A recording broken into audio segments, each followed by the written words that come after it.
Welcome to the Roaring Reactions. I'm your host, Brandon Harriet, with your host, Tim Lyons and Justin Lacey, running through the jungle. And just coming in from backstage, Chase Younts. Cut to the chase. What's going on, fellas? What's up? What a surprise. That was a great entrance at the right time. I see you. Okay. I like There it that. is. It's popping on right in the intro. It's perfect timing. Perfect timing. I know you got some stuff going on in the background there, Chase, but we definitely want to hear what your first impressions were about the game.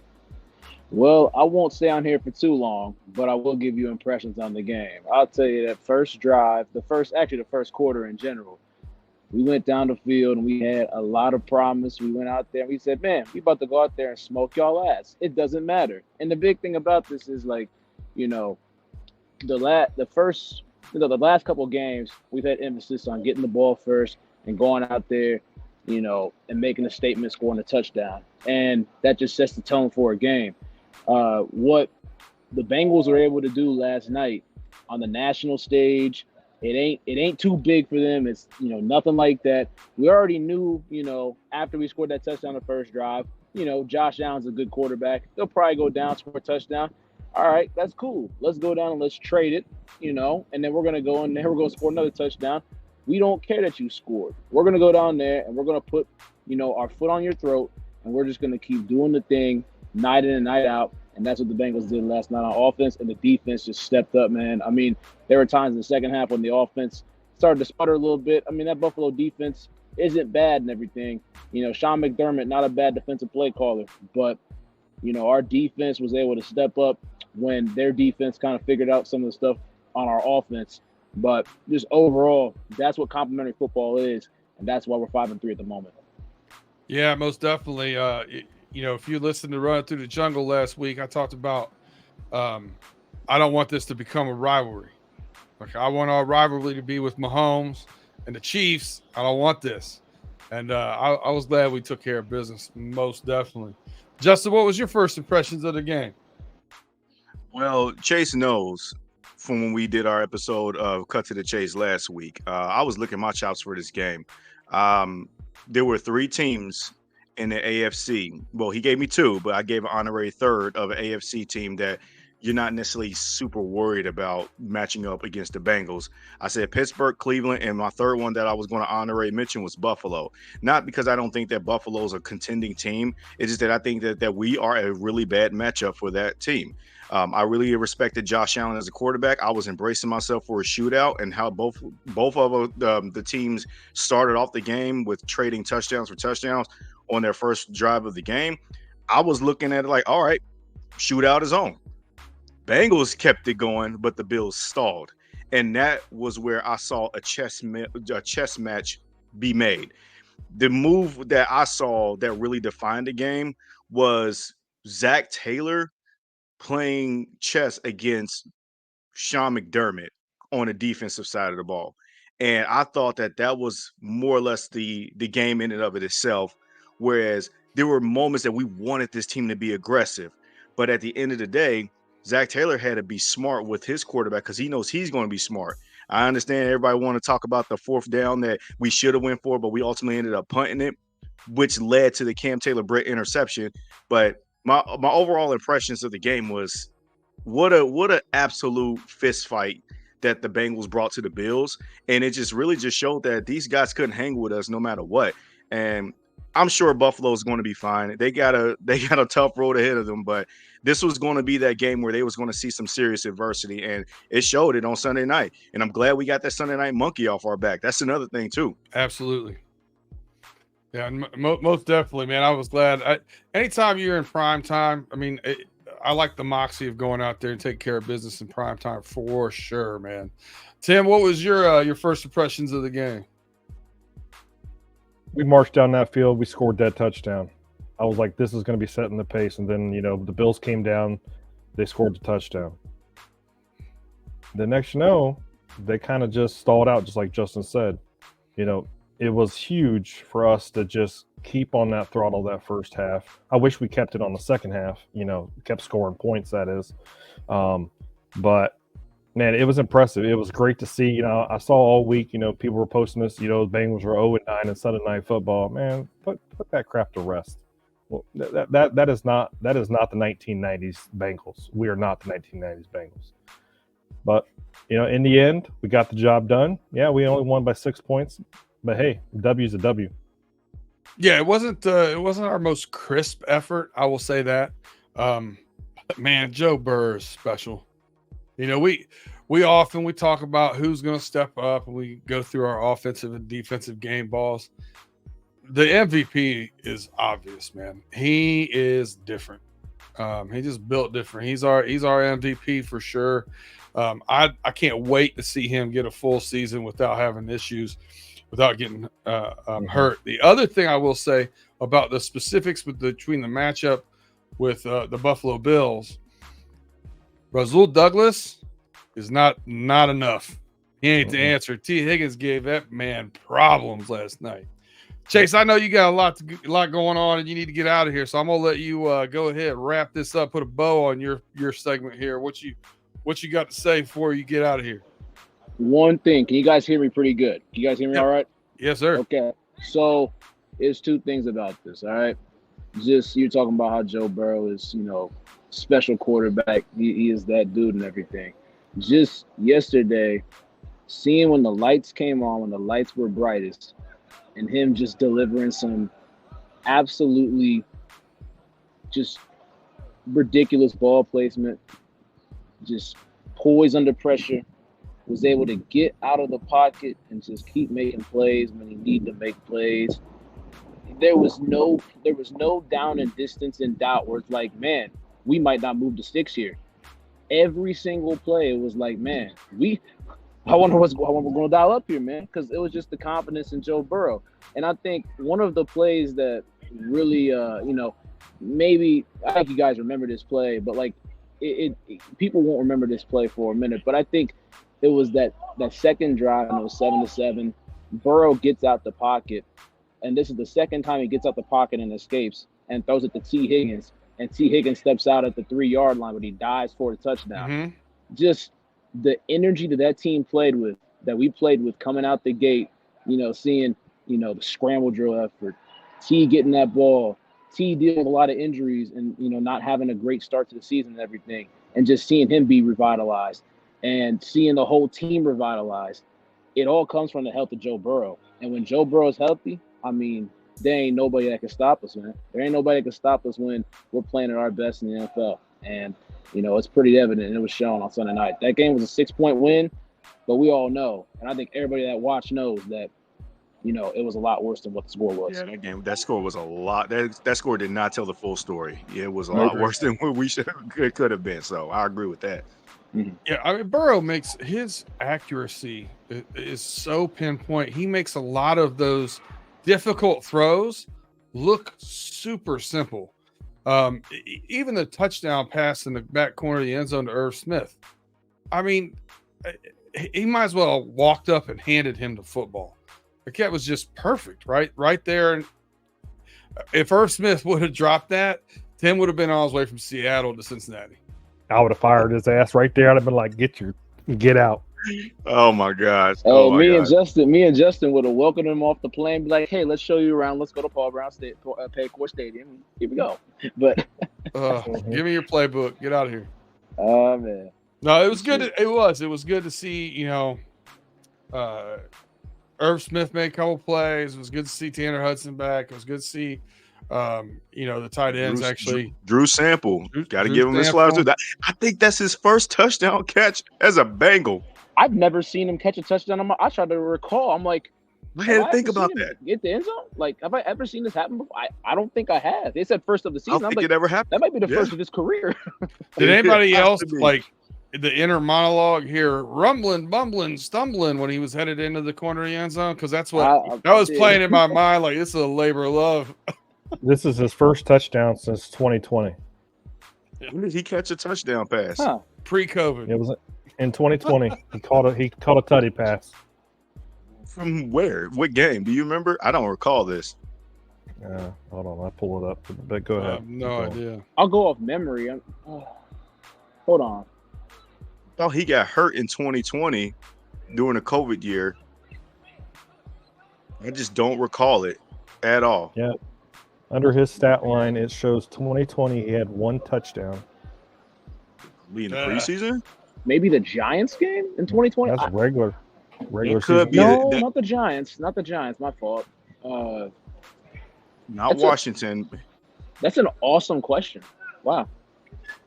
Man, we gonna be sitting there thinking about when did he last catch that? As long as he got this one, that's all I cared about. I'm puzzled, but Yeah. yeah, exactly. This should be a That's all trivia question.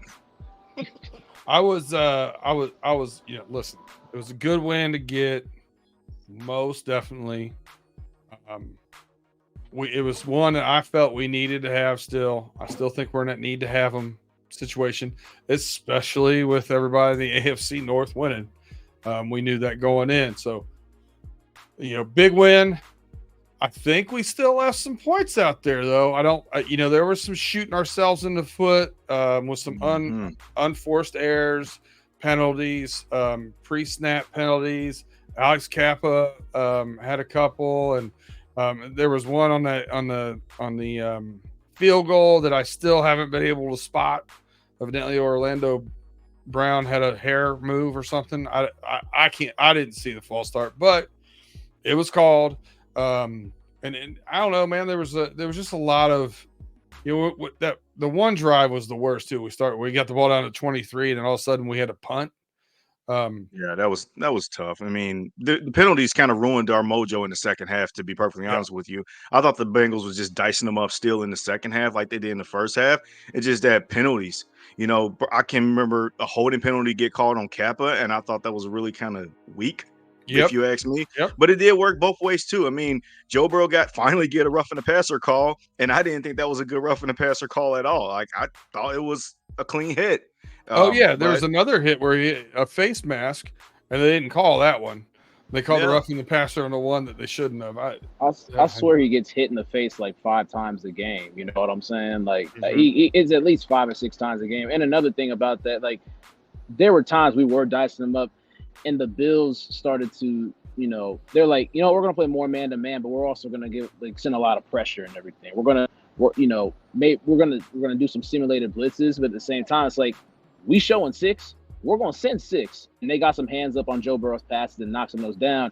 And then in the run game in the second half, there were a couple of times where, maybe it's 1st and 10 and Mixon gets stuffed at, 2nd and 11, just getting behind the sticks and everything. And just kind of, I wouldn't say ruin the mojo, but it would just kind of offset it a little bit. And that was also a big reason why we didn't score a lot in the second half. Yeah, most definitely. So, all right. What you got? Got a nice. So Tim, you did us the honors because we was puzzling when the true sample last catch a touchdown pass, and it was the 2020 game against the Texans. Yep. That was the Brandon Allen game, and I should have realized that. We only recall that game because Brandon Allen threw for like 370 something yards, 372 to be exact, I think, in that touchdown catch to T. Higgins. But we forget he did throw a touchdown pass to Drew Sample in that game. Wow. Mm-hmm. Yep, I was never going to get that. Easily forgettable. All right. So obviously our first reaction, big win on Sunday night. Take care of business against Buffalo Bills. Tim, what did you see that you want to see some improvement on going into this next game against the Houston Texans? I know I'm a broken record, but after last night's game, I kind of didn't understand why we weren't running the ball as much as we could have been. Because the Bills' defense, they weren't, I won't say weak, but they weren't the strongest in the run game either. I believe we need to carry that in the next week as well. With the Texans, we know we need to run the ball. That's all I'm going to say for right now until Wednesday. So I'm gonna. I normally wait till the end, but I'm going to insert mine right here because it fits really well with yours. I don't know what they saw on tape that made them decide to run a power sweep with Joe Mixon. Twice, and it failed. Stop. Don't do that anymore. That's not the MO of your team. You don't have, fleet of foot blockers that are, we saw last year at the beginning of the year, the zone blocking and that widespread zone Didn't work with this group. And the only Right. thing you did was you got bigger with Orlando Brown Jr. and Volson got a little bit bigger. So these guys are big. When you see them win at the point of attack, it's that 2-on-1 blocking, creating that crease between the tackles somewhere and getting right up through the line. That's the strength of running, and that's what we need to do when we run the ball. We don't need to be doing – if you want to run it out there, I mean, we've seen the past couple of weeks they do jet sweeps with Chase. Those don't work very often. You know what I mean? Like, it's just not our thing.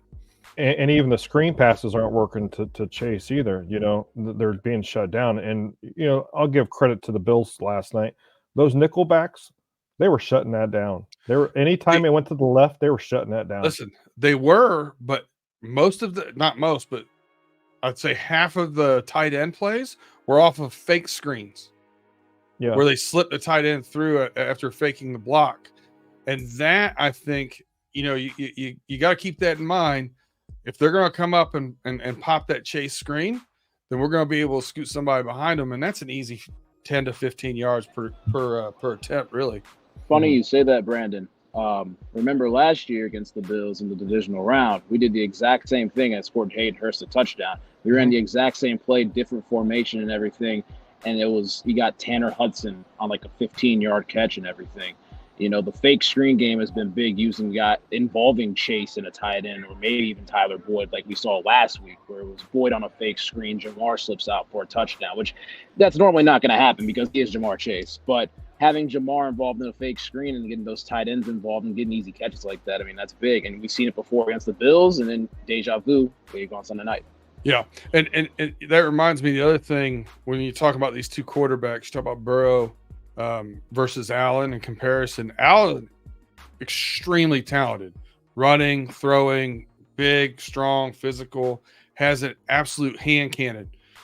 Burrow throws the ball at the perfect speed for every throw. If he needs to drop it in the bucket, he drops it in the bucket. If he needs to throw a hard out pass, he throws a hard out pass.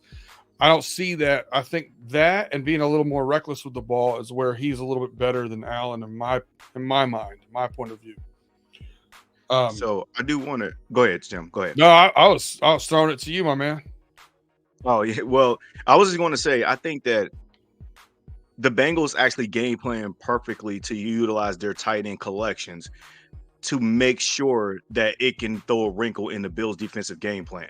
What have we been hearing all week long for basically this whole season? Bengals ain't got no tight end threats. Irv Smith Jr. wasn't producing. Mitchell Wilcox is a non-threat. We already know that Drew Sample is really not much of a threat. We liked that Tanner Hudson showed a little bit of flashes, but the dude had all but 4 catches leading up to yesterday's game. And then what did we do? We surprised them with our collection of tight ends to show you that we got tight ends too. And I think that was the emphasis that the Bengals coaching staff wanted to rally behind. We wanted them to get somebody, but instead of getting one guy that they can just now game plan and send around, how about utilize your collection of guys in this position group and tell you, all right, try to stop them all because we're going to use all of these guys. Oh, and we still got our receiving trio too. So I do like that the Bengals implemented that in the focus. I don't like the jet sweep to mix in. I don't think you have enough gadget guys that are super fast and quick. Maybe you can use Chris Evans. Maybe Chase Brown could be that guy, but I know he's on IR.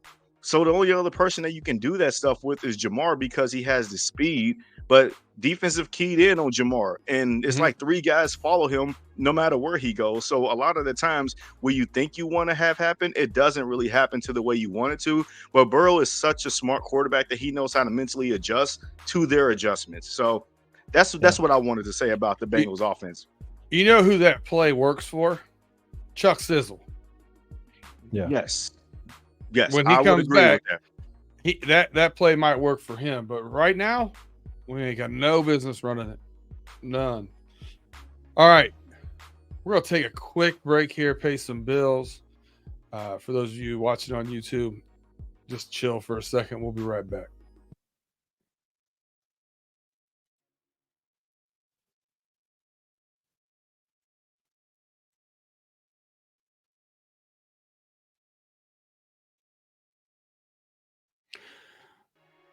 All right, welcome back to the Roaring Reactions here on the Fans First Sports Network, running through the Jungle channel with Brandon Harriet, Chase Younts, Justin Lacey, and Tim Lyons. We're going over our reactions here to the Buffalo Bills game. We kind of told you what our first impressions were, good and bad. Now it's time to get into some game balls. Chase, you weren't on with us Wednesday night. I know you got a Wednesday night class, but we got some game balls to get out here. A couple of us might have been right here.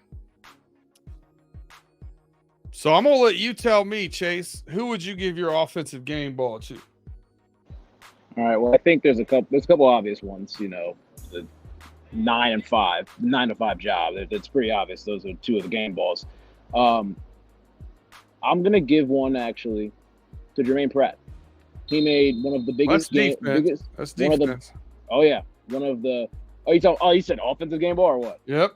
Yeah, we do offense, then defense. Defense wins championships. My fault. That was a mentality. We're gonna give them the both. But that's all good. But offensively, I mean, it's got to be Joe Burrow. I mean, 348 yards. That reminded me a lot of the Thursday night football performance against the Jacksonville Jaguars in 2021. He had very similar stats in that game. I believe he threw for, I think, almost the same amount of yards. Exactly the same damn near. And the same amount of touchdowns, too. Yeah, it was almost the same stat line against the better team. I just think him being on the national stage and just showing, just calm down. The Aaron Rodgers vibe of RELAX, relax. The Bengals are back, man. And we got to stay back, and we got to keep going. And it all starts with Joe Burrow, but he's game ball. Now, I probably agree with you. Only because my man didn't get in the end zone. But Justin was a close second. You said 9 to 5. So, Justin, you were a close second. T. Higgins had 8 catches, $110. Looked like T. Higgins, most importantly. And he would have also gotten the end zone too, had the Bills defender not made a great play when he was about to streak into the end zone on that second to last drive for us. Man, that sucked. Because I really wanted Higgins to get a touchdown in this game, but he didn't. But yes, he showed that, he's back. He went through a little bit of adversity with the rib injuries, and with the broken ribs, that's not easy to play with. And, he just really hasn't felt like himself. I get it. People want to compare this very much similar to the Jesse Bates contract situation to his. But, man, he shows that he wants to still keep being there for his team, that we're not worried about the contract. It is what it is. I want to win a championship with this team this season while I still can. And it showed that he was there, especially in a game where Jamar didn't really get a chance to show his true ability and got hurt. I think he hurt his back on that deep throw that Joe Burrow sort of underthrown. T. Higgins stepped up and showed that, all right, it's okay, bro. I got you. And that's what he did. He made that great out route catch that Rasul Douglas could have stripped away and caused an incompletion. But because T was so smart and catching his hands moving forward after he made the catch, so it wouldn't allow for that knockdown to happen. That's why I feel like T. Higgins, for me, solidifies get my game ball. I will also want to bring up an honorary game ball because, again, we've talked a bunch of trash on this network on our tight end room, and they all produced. And I got to give game balls to all of them too. And I'm happy to see that tight end production finally be a threat in this game, in this league now. Now we're not going to be so set up on all you got to do is neutralize the wide receiver threat and you're good to go with it beating the Bengals. Now we got tight end threats too now. So I will give them an honorary game ball as well. Yeah, I mean, you're talking about 10 catches for over 100 yards, 2 touchdowns for our tight end room. They don't have to be that every game.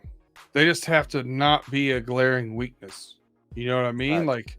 Just be solid, play solid in that game. Now, when it comes to defense, I'm going to agree with you, Chase. I'm going to agree with you. It was Jermaine Pratt, mostly because that's who I picked. I picked him to have 9 tackles, 1 for loss, and a forced fumble. Unfortunately, he had 11 tackles. But that forced fumble, man, that guy, I thought he was going to get it. on Josh Allen. The replay of him hitting it out at Kincaid's hand, that's crazy. Like I could not believe it. I just thought Kincaid just lost the ball. I didn't think he punched it out at first. Yeah. I saw the It was replay down. and I was like, no way. Yeah, I thought he was down. I thought his elbow was down, and then you know how that used to do. But then you do the slow mo on the replay, and you saw it. And yeah, Jermaine Pratt knifed his way in there and knocked that ball out while he was upside down. And whew, that's what he's been. See, it feels like ever since that Raiders playoff game when he made that game sealing interception to get our first playoff win in 31 years. Jermaine Pratt has been that guy that he's always going to make that game-breaking defensive turnover play to seal the deal, and I'm not surprised by it at all.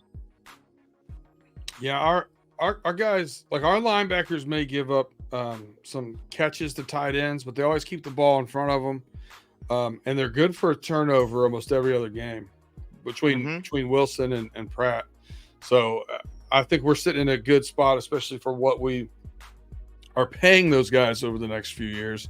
I think that's a nice combo of linebackers to not have to worry about that position whatsoever. Now, if you were going to give somebody an honorable mention, Tim, who would you go at here for your honorable mention game ball and the defense? Oh, the defense? Mm-hmm. Hold on, Tim. I know you see my sign. You see what I'm signaling? The seatbelt. Come on now. Don't steal the signal. No. Sorry, Come on, Brandon. bro. Sorry, Brandon. I don't know. I actually, for honorable mention, I would say it would be Trey Hendrickson with the sack. Okay, I love Trey Hendrickson. Everybody knows I'm riding Trey Hendrickson bandwagon. I know what He you did get that sack. though. I'm sorry, he did not get that sack. That was B.J. Hill.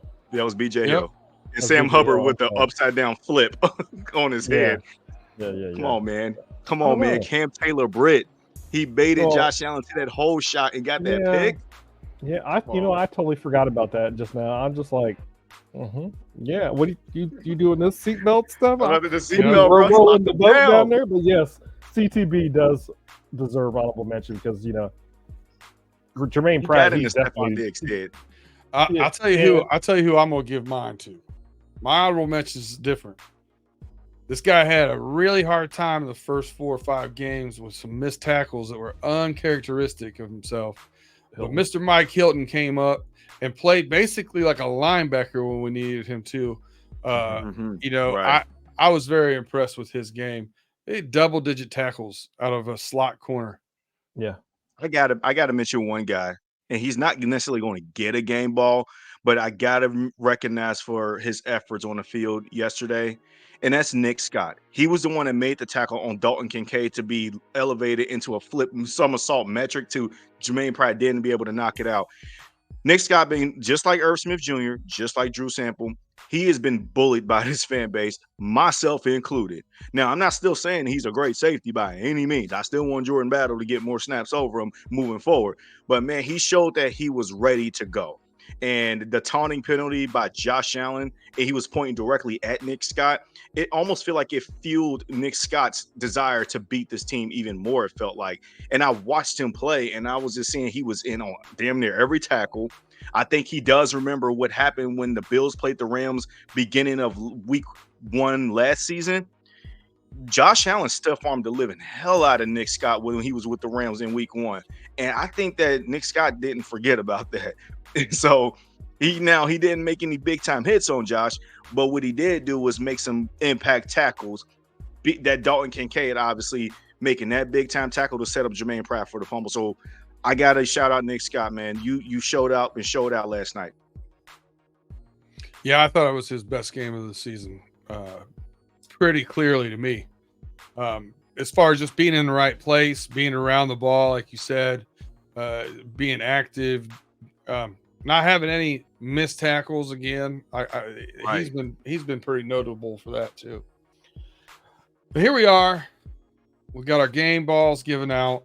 I will say this: Robbins did not have a big average.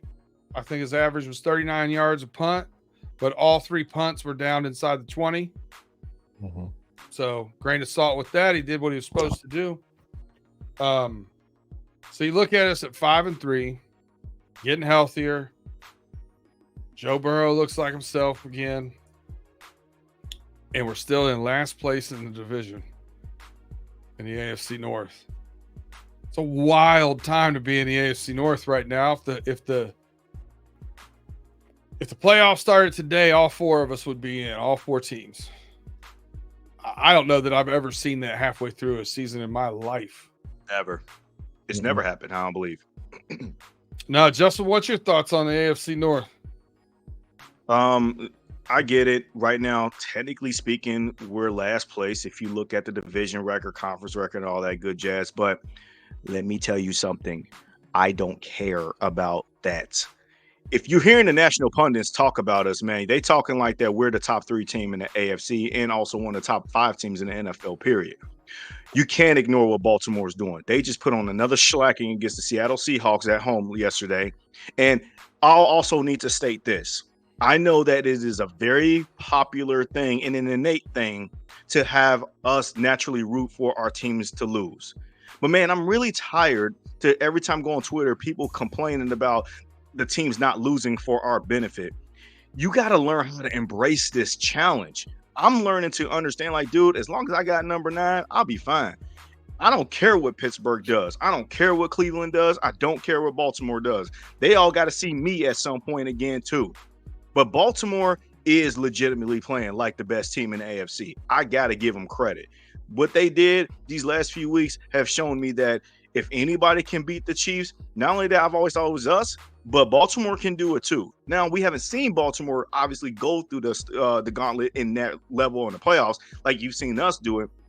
But the way how the Chiefs are playing right now, I give it to the Ravens all day, every day over them. So that's the main team that I focus on that is going to be the big time threat down the stretch.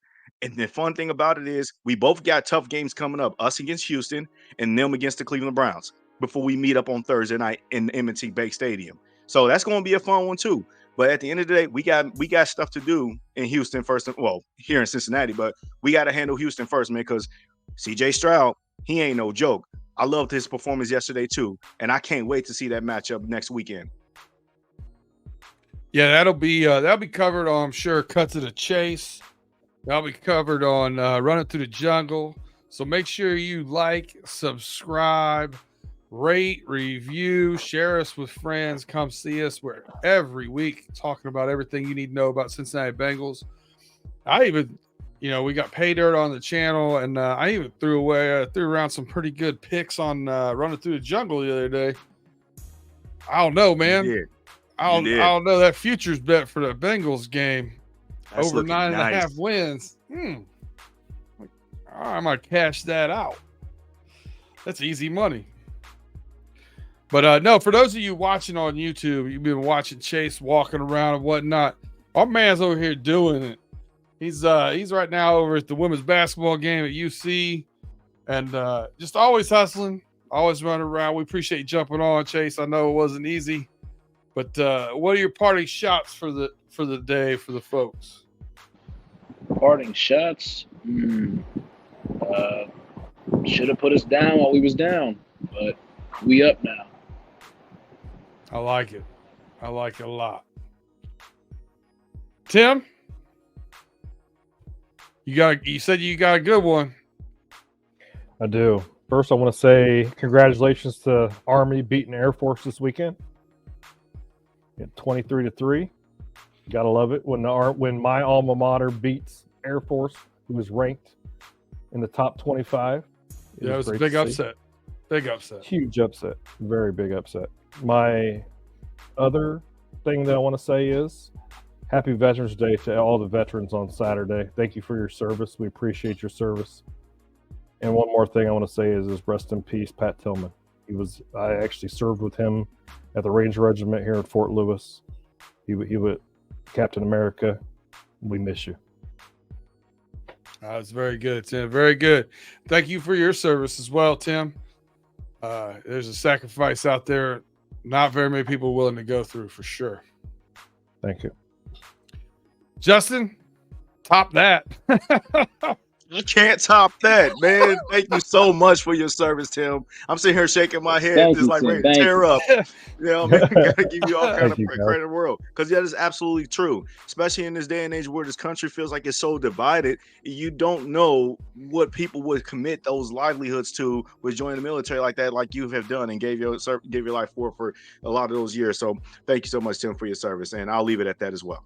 Thank you. Hey, I'm gonna sit on here every week and say it. Told you to buy low. Jump on. It's gonna be a fun ride. We're gonna be here for you every week talking about it. So join us on Wednesday for Run Through the Jungle. Tuesday, Chase Younts. Cut to the Chase. Those are on YouTube. You'll see us the next morning, live on Spotify, Apple, Google, wherever you get your podcasts.